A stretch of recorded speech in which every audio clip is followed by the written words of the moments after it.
નાસ્તો થાય છે. સ્ટારબક્સ ની કોફી છે. સ્ટારબક્સ ની કોફી છે. જો બોમ્બે થી મગાવેલી પૂરી છે, સ્પેશિયલ ફ્લાઇટ માં આવેલી.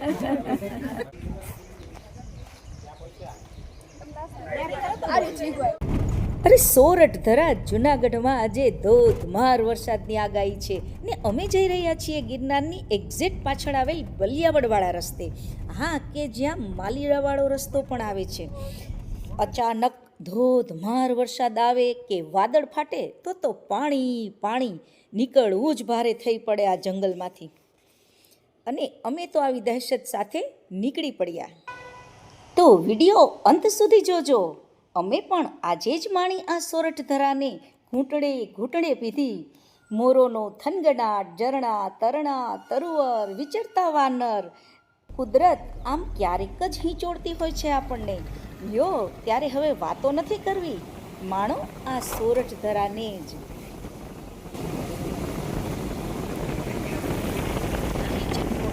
ચેકપોસ્ટ આવી ગઈ છે. જો આપણને જવા દેતા હોય તો ચોરી.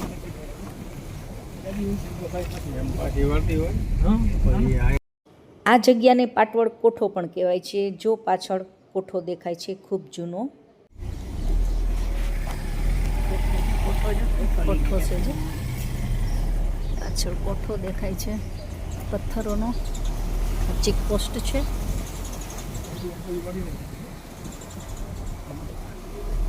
સરસ મજાનો વડલો આવી ગયો ચેકપોસ્ટની પાછળ. ના પાડશે મને એમ છે. ઓલા ગાડી વાળા ના પાડે. એ નહીં, ગાડી વાળાને અંદર જવા ના પાડે. કઈ હાલો આપણે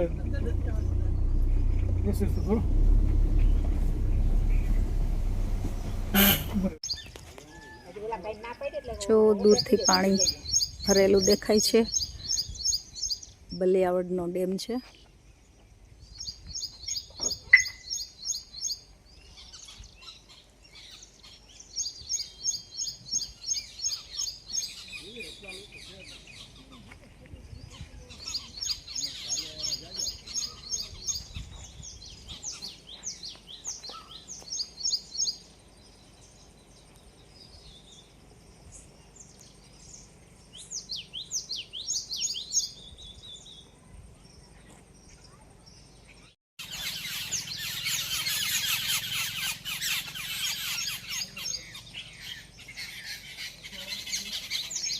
જંગલમાં મંગલ થઈ રહ્યું છે.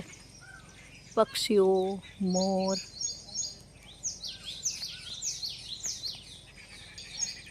જુઓ આ જંગલમાં હંમેશા મંગલ હોય. પક્ષીઓ, વન્ય પ્રાણી જીવો ખૂબ સુખેથી વિચરતા હોય છે. આ સરસ જંગલ છે જૂનાગઢનું. પ્રવાસન સ્થળ અને યાત્રાધામ આ પાવન ભૂમિ છે. અહીં સંતોના બેસણા છે. અંદર એટલા સંતો છે કે આપણને કલ્પના પણ ન હોય એ રીતે સંતો ગિરનારની જગ્યામાં આરાધના કરતા હોય છે. એ ખૂબ સાચા સંતોનું નિવાસ સ્થાન છે. કોઈની સાથે મળતા નથી હોતા એટલે આપણને એને મળી ના શકીએ, પરંતુ આ સાચા સંતોની ભૂમિ છે. યુથ હોસ્ટેલનું અમારું ગ્રુપ પોતપોતાના વાહનોમાં આવી રહ્યું છે. જો અમારું ટ્રેકનું ગ્રુપ છે ને એ જાય છે હવે.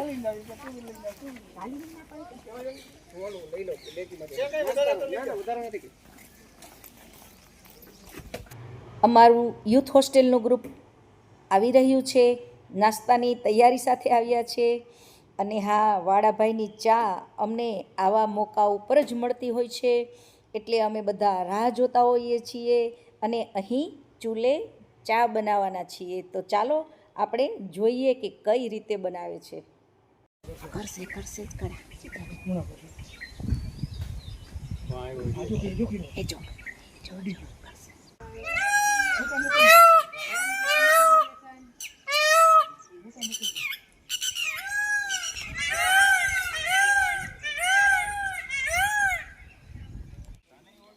જો આ જૂનાગઢના જંગલનો વાંદરો છે.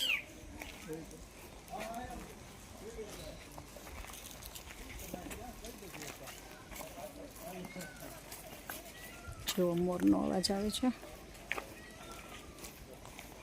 પુષ્કળ મોર છે જંગલમાં. ફોટોગ્રાફી થાય છે સામે.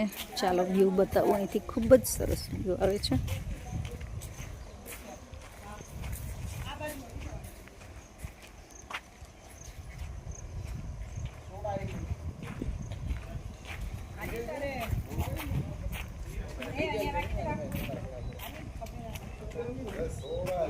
દૂરથી પાણીનો અવાજ આવે છે, ઝરણું જાય છે.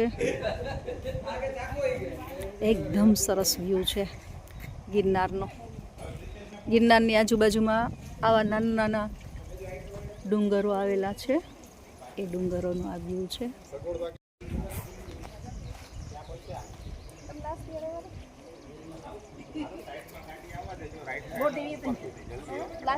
લાસ્ટ યર આવ્યા હતા તમે?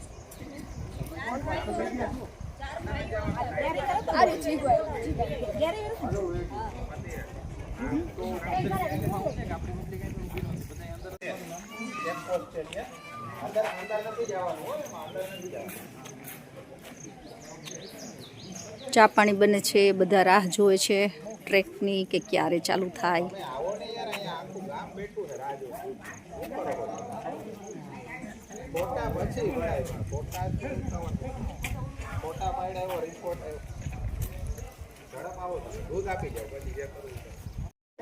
જો આ રીતે નીચે ચૂલો છે. આ ચૂલ કહેવાય નીચે. આની અંદર લાકડા મોટી રસોઈ કરવી હોય ને ત્યારે આ રીતે આ તવો છે જો આટલો મોટો. એમાં એકારે 2-3 રોટલી ભાખરી થતું હોય છે. અને જો આ મોટી ચોકી છે અને આ ચૂલો છે. અત્યારે આપણે ચૂલે ચા બનાવવાની છે. જો ચૂલો સળગાવ્યો છે. આ તપેલામાં આપણે ચા બનાવવાની છે. અને જો આ જંગલની વિશેષતા છે. આ પાછળ છે ને ગિરનારનું જંગલ આવેલું છે. આ જગ્યા છે ને ગિરનારનું જંગલ છે. એમાં વચ્ચોવચ્ચ છે આ જગ્યા.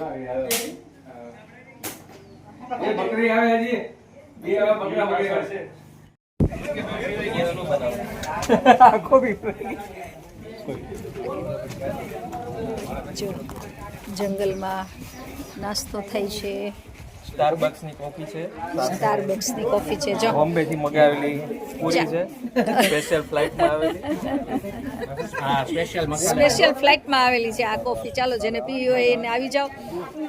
ફૂલ જંગલની અંદર મોજ પડી જાય એવું છે. અને જો ચા બને છે અહીંયા કોફીમાં જ પૂરો થઈ જશે. જો હજી એક તો પેલું એક ચા બને છે એટલે ફરજિયાત જ છે બધાને ચાય પીવાની. હંસાબેન અરે પીવાની જોઈએ. લાઈકમાં નાસ્તો આવ્યો છે પણ એરપોર્ટ નથી જુનાગઢમાં. જુનાગઢમાં એરપોર્ટ નથી કા. જો સરસ મજાનું. જો ત્યાં ચા બને છે. ક્યાં આવ્યો? ક્યાં વાંદરો ક્યાં આવ્યો? જુનાગઢમાં આજે ભારે વરસાદની આગાહી છે. એટલે ચેકપોસ્ટ મુજબ એટલે કે ફોરેસ્ટ રૂલ પ્રમાણે છે ને 2 વ્હીલરવાળા લોકો જ ત્યાં જઈ શકે છે સરકડિયા હનુમાન સુધી. 4 વ્હીલ અને પગપાળા જવાની મનાઈ છે.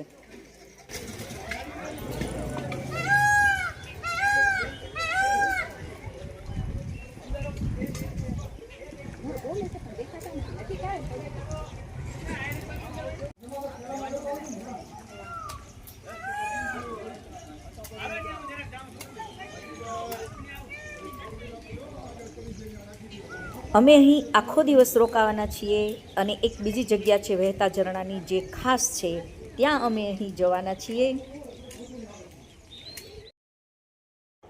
આ જગ્યા ઉપર પુષ્કળ મોર આવેલા છે. સામેના ઝાડ છે ને એમાં મોરની વસાહતો છે અને આ સાગના વૃક્ષો છે.